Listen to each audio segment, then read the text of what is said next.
I'm Tim Hooper. And I'm Mike Gandolfo. And this is The Trust Factor, where high touch plus high tech multiplied by high trust equals the real estate professional's formula for success. All right, welcome to Trust Factor, Yes. everyone. Man, Tim, welcome how back. you doing, man? Everything good? Man, I'm good. Good week on the road. Great people. And I love speaking for mortgage companies, title companies, real estate companies, because it's great people with hearts of service. It's been fun, and I know you're traveling, and I love to travel. And I love having an accountability buddy while I travel, like you. Keep me in check. It's important. Well, I love you traveling too, because when you're traveling, you get to kind of hear what's going on. You hear people's problems and what they're dealing with and what they're trying to overcome. And I think you got a good topic for us today for us to kind of consider, and one that actually hits really close to my heart. So kind of talk to a little bit about what we're going to talk about today. Yeah. So one of the things I believe that we all have to, in real estate, we all have to accept, and I don't know that we have, is that the industry has a black eye. And over the years we've been given black eyes, and unfortunately, like when you're out there and you help somebody buy their first home, and you help them navigate, and they leave you this amazing glowing review on Zillow or Google, go look at your Google and Zillow reviews. By the way, your customers, your good customers, they usually write books about you. I had to click on the little more button because they blow it up. Unfortunately, the news media, they're not biased that way, so they don't go grab that conversation and like blow that into a headline. What they blow into headlines are the one group out in the MV Realty who attaches something to the deed because it's this scam, this Ponzi scheme, or it's this RESPA violation out here, or it's this this title company violating the thing over here and like doing this thing with real estate agents and colluding, and like they blow those up. Rightfully so. That's up to you. But we all faced the NAR together. It was a big deal. It all happened. And I think that one really, with the class action, put a huge spotlight on the entire, it wasn't just like regional thing. It was like the whole thing, the whole nation. Real estate got a black eye. And then what I hear while I'm out, I'm just with a bunch of folks, 100 agents, with my good partner in Richmond, great company, pulled all these agents together. And somebody came up and said, hey, so I don't know that I want to use AI in as a real estate agent, because I mean, people already think like we don't do anything. And then if I'm using AI, it's like I'm cheating. And I'm like, so of course, there's a whole nother conversation we're not gonna have today about how AI is actually gonna allow you to do so much more negotiation and marketing and connecting and all that for you. And you need to disclose that you're using AI. So we'll talk about that later. And I talk about how to do that in a value prop. We could talk about that later. But the main thing is this: the awareness that you have an uphill battle there. And it's on us from the get-go, from before they reach out, as they reach out. Like you have a new lead come in, it is your chance right then to rearticulate your value. And if we all agree at the end of the podcast that we have to rearticulate our value in our communications online right now, and when we reach out first time to Mike Gandolfo and his wife who are looking to buy a new home, whatever, if we understand and we come to an agreement that we have to do that, then the question is, how do we best do that? And there are absolutely some ways right now, I think, at our fingertips that literally real estate agents are afraid of, that can help redefine your value, where people say this: I want to work with you no matter the cost. So I hear you say that. I'm gonna challenge some things a little bit. Number one, I think real estate has always had a black eye. I think with the lawsuit settlement that happened in August of 2024, they took their sunglasses off and finally looked in the mirror to see what the black eye looked like to them. I don't think it was. I think for us, because of how algorithms work and whatever else, it's constantly in our feed, and we saw a lot of it, and it was front and center. I honestly don't think it moved the needle with the consumer hardly at all. And now that doesn't mean that we don't get questions about it every once in a while. It's like, hey, I saw this, lawsuit thing, or now I understand that we don't have to, that commissions work differently. And then it all becomes about how you direct that question, right? And how you direct that thing. However, the data will show that commissions have actually gone up since the lawsuit has happened. So I'm a person who's actually very much in favor of signing buyer agency agreements, that the buyer should be able to set their fee with their agent. I'm also a big believer in understanding that the reason why the seller paid the commission in the past was because it's a mechanism to get the commission to be worked into the deal. Like this was pretty much all it is like, how do we get this thing to happen mechanically? And that was the way that they could do it. They can work in a deal. It's the same thing I always tell you, that if you're a buyer and you're going out making offers and you have the cash, but you're still asking for costs, all you're doing is financing your closing cost over 30 years.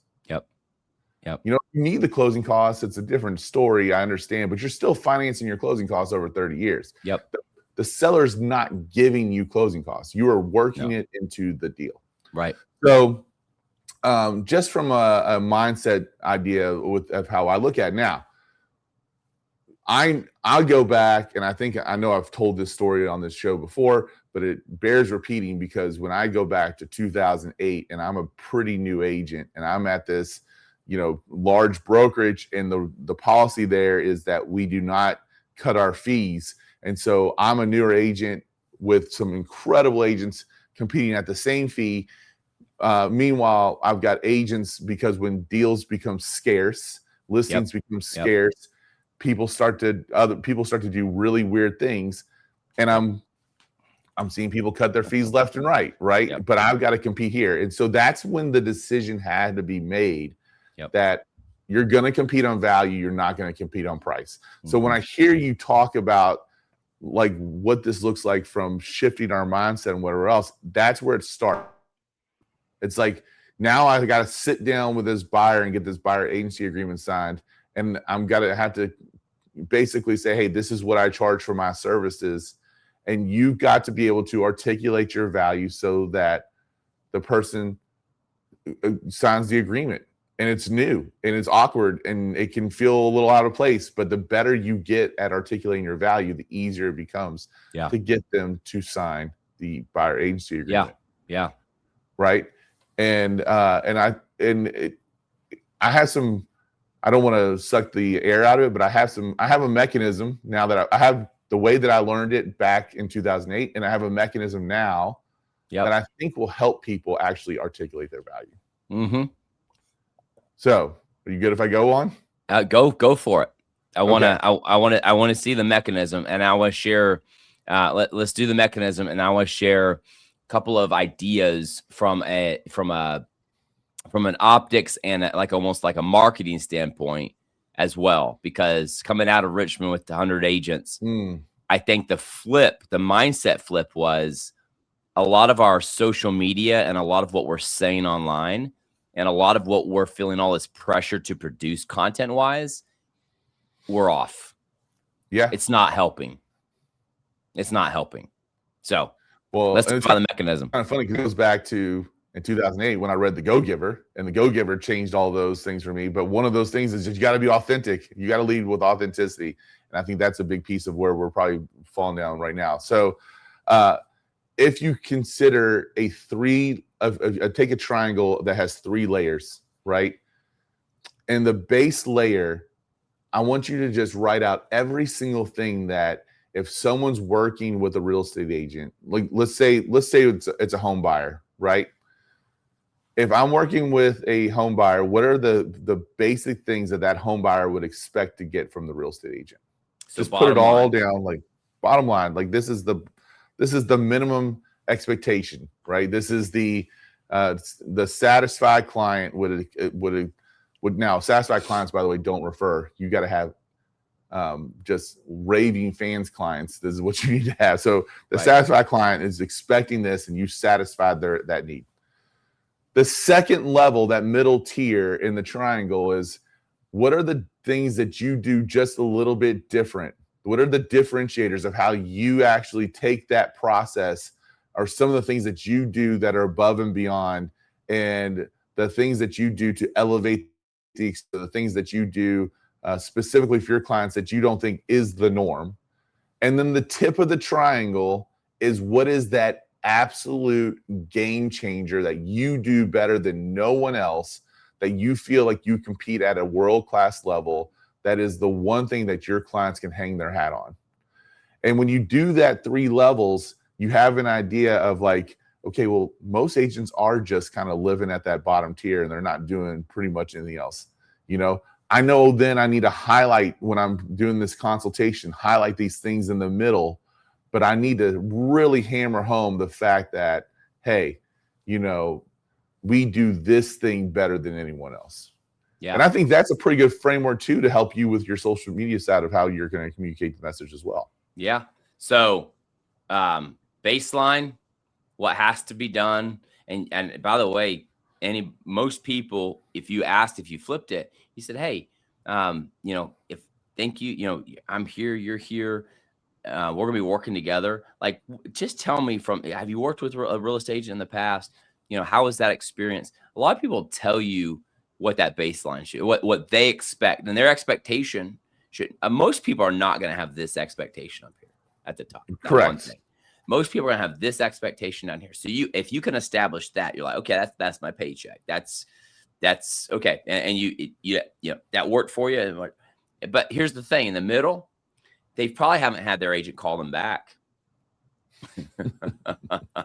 Unfortunately, that could be a differentiator. Yes. I liked your GIF you sent me the other day when he's like, of course, Mike's so awesome. He's like, hey, are you working? So my wife and I were going through this transition right now. We never thought we'd go through the transition, but when you have college kids or a kid starting to go to thinking about college, you start thinking about, hey, maybe it's like, anyway, so we maybe move. Anyway, so I'm like, Mike says, are you working with a real estate agent? I'm like, well, yeah, we went with, and he's like, okay, well, I have somebody, he's a great guy. He'd be this top of the, he's this guy. But you already work with somebody. I said, yeah, because my real estate agent that I worked with in the past, I haven't heard from him for like a year and a half. So, and then you sent the gift. He's like, Steve Harvey. Just shaking his like, head. No.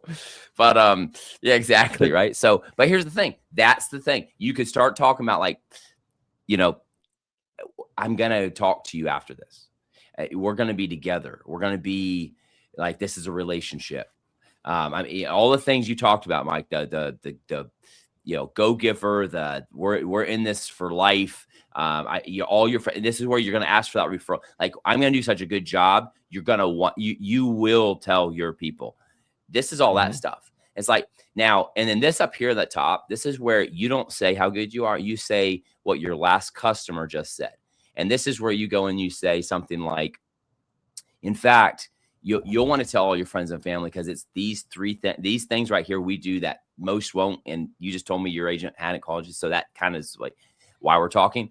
But and also why your friend referred you is they experienced this. But let me tell you about something I just closed with yesterday, or we just closed in their house yesterday. And when we got done, they literally told me, the way you showed up, or the way you answered me, or the way you treated me, that you tell a story for that, the cherry on top.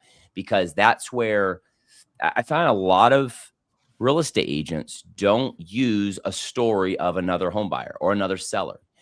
Whoever you're talking to, you need to tell the last best story. There's things that go south in any business, but by and large, you're 99% of the time hitting out of the park. Just tell the last story that has their name. The problem we fall into is we're talking about us. Let your customer talk about you. But you're not gonna say, go to Google and look at that when I leave. No, you just need to go ahead and tell that story. Does that make sense? So let them talk on this baseline. Then say you can both kind of talk on this baseline. So did these things happen? Oh, they didn't happen for you. So this is what, and then tell us, let somebody else talk. about that. Now you're talking, you're leading this conversation, but that's how I would work up that pyramid or that triangle. I love the triangle, by the way. That's just easy. Well, I love what you're just talking about tying it back to previous client experiences, because we all know that facts tell and stories sell, you know? And so and especially I think when you're going through the process with someone and you're like, and something pops up and you're like, man, I've been here before, right? Like then we've done this before. You know, I had another client that this is what happened to him, blah, blah. It was like, we got this, we can handle this. So, because they want to know that. I mean, this is the black eye that we were talking about before, is because our industry failed to understand that we have someone who's making the largest purchase of their life while under an extreme amount of stress. And we just treated them like they were walking in to the furniture store and looking to buy a new couch. Very important to buy a new couch. You're going to sit on that couch a lot, right? But we're not just selling a new couch. And this is why, you know, and it's interesting you brought the story about your agent who hasn't called you in a year and a half. Because the number 91% was thrown in front of me again this week.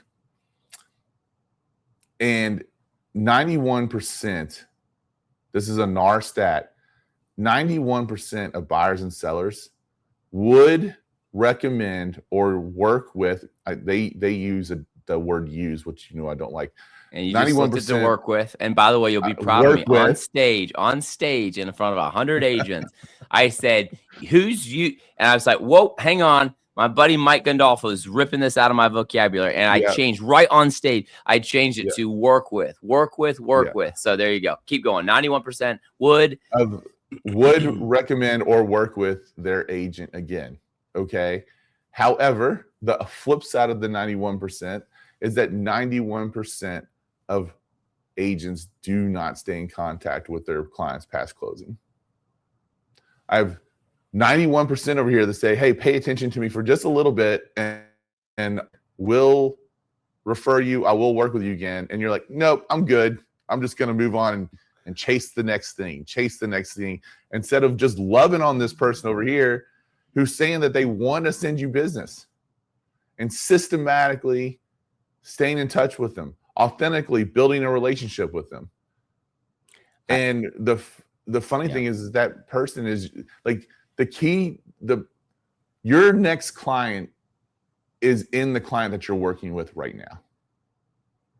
And I truly believe that is the number one success factor in real estate, is how well you duplicate the client that you're working with right now.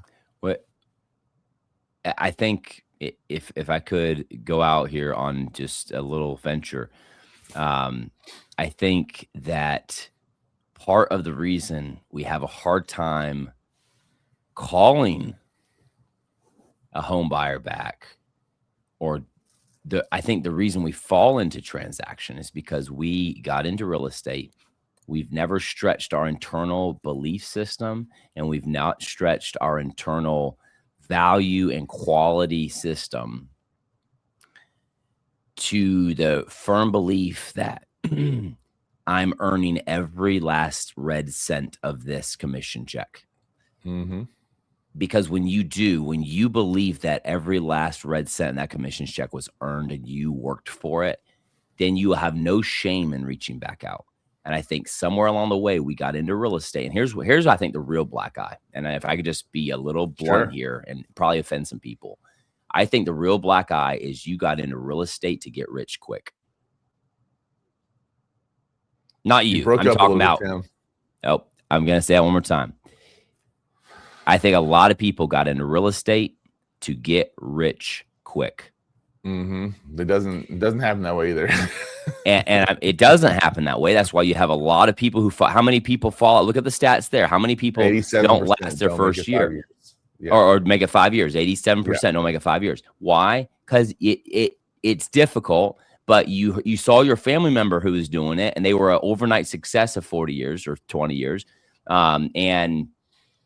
You saw them, you got in, and I called them hobbyists. Now, if you're listening right now, you feel like, oh, I'm being targeted. You're not being targeted. You might feel like, oh, this is a kind of a hobby for me. It's a side gig. If it is a side gig for you and it's not your full gig, just realize then that you're doing it and you just ask yourself your motivation. Am I doing this to change people's lives, or am I doing this to get rich quick? Like, because if you're doing it to get rich quick, I can flip that. The bigger the house, the bigger the commission. If that's your baseline in your head, you are not going to call somebody back, because you're going to walk away feeling like you hoodwinked somebody. You're going to walk away from it. You did the bare minimum and you made a big commissions check, and you're going to feel like you robbed them. And it's probably true in some way. So does that make sense? So I think that the reason why people don't call people back is they feel like they robbed them. But when you feel like you earned every red cent of it, you're going to call them back. You're going to ensure that they are so loving the house and they're falling in love with their neighbors. And do they need anything? Did they find the school they were looking for? You're going to do that because you earned the commission. I think that's what has to happen first, is we have to rearticulate the value in our own mind and in our own quality assurance and in our own willingness to earn what we're making from real estate. Yeah. Every day you wake up unemployed. And by the way, this is one of the reasons why it's been very hard for the tech companies to crack the code on real estate and figure out how they can, how real estate agents are kind of like cockroaches, and they just continue to survive every market shift and everything else. But it's because of one of the things you just said is like, well, we also don't get paid until we cross the finish line. Yeah. We're not Amazon. You don't pay us first and then we ship you an item. Like, you don't pay us up front and then we give you the keys to the house. Like, we got to take the person all the way through the process, and we got to do it in a very skillful way. And this is another just piece of it, is like, if you can do it in a skillful way and you can look for ways to acknowledge the person, to appreciate the person, and then work in every once in a while that, hey, I love working with great people just like you. And I know that while you're going through this process, you're talking about the moving and buying a new house, and you're probably going to meet someone who is looking to either buy or sell a home. Yep. And just know that that is a great connection for me. If you would introduce us on a text message, I would really appreciate it. That's all you got to do. It's powerful. That's powerful. Yeah, man. So you talked about, like, when you're meeting with somebody, helping them with the understand the triangle, how you're different, and we talked about how we had to go inside of our head and really embed that triangle and understand. And then you're so much more that the outcome then is you're so much more confident in the ask. You're so much more calm in the share of what it is. And I'll tell you this, when my speaking coach, I'll just flip it to my industry. When my speaking coach years ago told me I was going to up my speaking fee, I freaked. I was like, He's like, you're going to up your speaking fee. What he knew is when I upped my speaking fee, number one, he was, everything. Mm-hmm. He said, I'm going to come videotape you at your next event, and then you're going to come back to my office. I'm going to pick it apart. He got brutal with me after I upped my speaking fee. Of course, he's making a commission of the speaking fee so I could become a better speaker. But he had a process. He knew it. But when I upped my speaking fee, it upped my belief system. It upped my delivery. It upped my quality. It upped my willingness to endure the rejection. It upped my willingness to prepare harder and beforehand. And then when I upped it again, I upped it because the process I use is different than most speakers. And then I upped it again because of my quality guarantee that I now give. And so, like, as you go, it's like, and I have so when people call me up, I'm like, hey, so, and I ask them all the stuff, baseline, what's your stuff? And then, hey, what would you really, really like? What are some of those dream sweet spots? Now, let me tell you the story of the person who just brought me in to speak, that they were begging for part 2 and begging to pay me more money, and they didn't pay me enough. Like, let me tell you that story. And I tell them that. I'm like, so here's where we're at on here's my number. And they're just like, yep, let's do it. It's not even a non-event anymore. But it had to all be inside and internal. But I will share this from the external when it comes to the marketing side. I'm not going to dig deep into social media on this one. Mike and I will do that on a different call. But what I will say is, ask yourself this question. Have you inverted the pyramid? Have you inverted the pyramid? So on social media, I would take the triangle, okay, and I'd invert the pyramid. So I would like start your baseline on social media. Share stories, because your stories are going to sell. And then go out there and talk about how you, those differentiator, the things that you did, how you just did it different with somebody, and how it mattered to them. But then don't miss the part that there are baseline things. I think we forget sometimes to go out on social media and we're so, hey, I just did this, or hey, I just did that, or hey, I'm your real estate agent, or hey, look at this house that we just listed. We do a lot of that. That's kind of more transactional, posting, or around the house. But don't forget to say, what real estate's all about, why an agent matters. Like, talk about, like, be proud about the industry you're in. I think sharing the history and the story, and if it's okay, I know we're going to do a LinkedIn training. Yeah. In March, our live in March. So we want to make sure you guys mark that down, March 19th, be on our live at 10 a.m. Eastern. We're going to do a LinkedIn, especially even real estate guys. It's powerful. So don't miss that one. But I do want to share real quick. Is my screen sharing? I'm pulling you up. Just tell me when we're up, and then I'll you're on there. Yeah. All right. So so yeah, don't miss March 19th. You're checking us out on YouTube, by the way. Yeah, you gotta watch us on YouTube to see what Tim's doing. Yes, on YouTube, you will watch us on March 19th. All right, so be on YouTube there.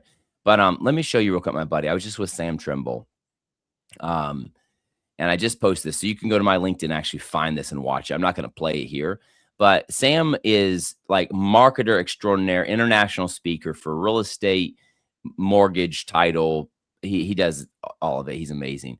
But he did this US America 250 title edition, and just got on here and talked about for like why title, and like the challenge if you don't like. And the guy, by the way, 12 reposts. Just really, really good content on his Here 54.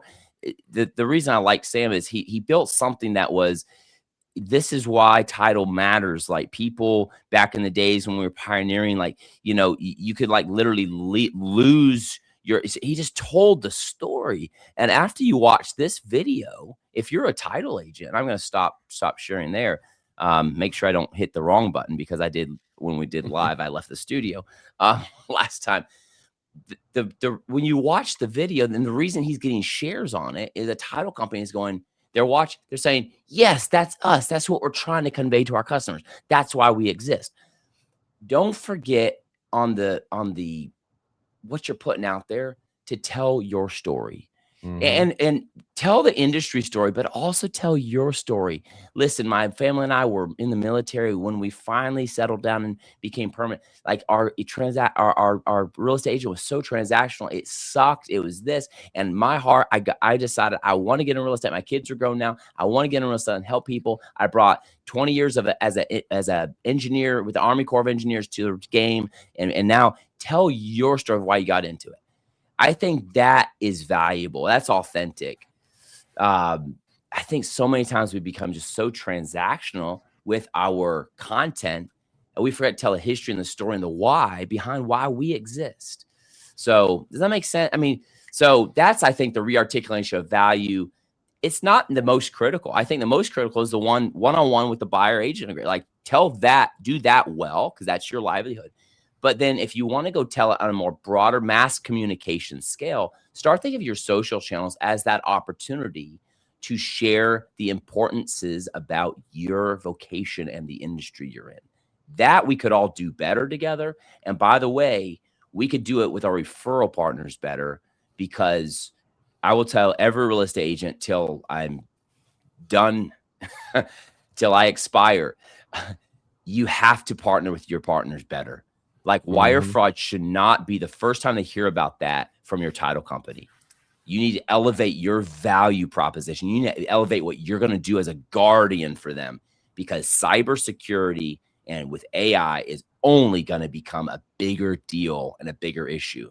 And you need to be the one to start brokering that conversation earlier and partnering with your partners to do it better. So before we had our trust factor equation of high touch plus high tech multiplied by high trust, I have this return on experience equation that we talk about in our office. So the return on experience is equal to the client experience plus the professional experience. So I want to elevate. I know if I elevate the client experience, that I'm going to get a greater return on experience, but also if I elevate the professional experience of those partners that we were just talking about.